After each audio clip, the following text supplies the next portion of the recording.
அனைவருக்கும் வணக்கம். நான் உங்கள் குழந்தைகள் நல மருத்துவர் doctor D Indumathi. Vaccine awareness videos பார்த்துட்டு இருக்கீங்க. இன்னைக்கு நம்ம பார்க்க போகிறது கேட்சப் வேக்சினேஷன். கேட்சப் வேக்சினேஷன் அப்படின்னா என்னன்னு பார்த்தீங்கன்னா, குழந்தைங்களுக்கு அவங்களுக்கு தகுந்த ஏஜில் போட வேண்டிய வேக்சின் மிஸ் ஆயிருந்ததுன்னா, அந்த காலகட்டத்தில் மிஸ் ஆயிருந்ததுன்னா திரும்ப நம்ம எவ்வளோ நாளைக்குள்ள அந்த வேக்சின்ஸை எடுத்துக்க முடியும் அப்படிங்கிறது தான்.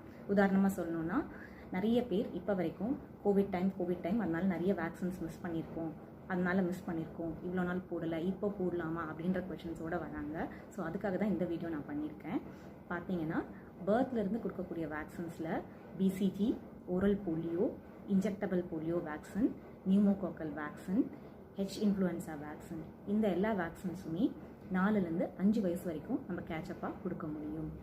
இது இல்லாமல் எம்எம்ஆர் வேக்சின் 9 மாதத்தில் போடுறது, அப்புறம் சிக்கன் பாக்ஸ்க்கான வேரசெல்லா வேக்சின்.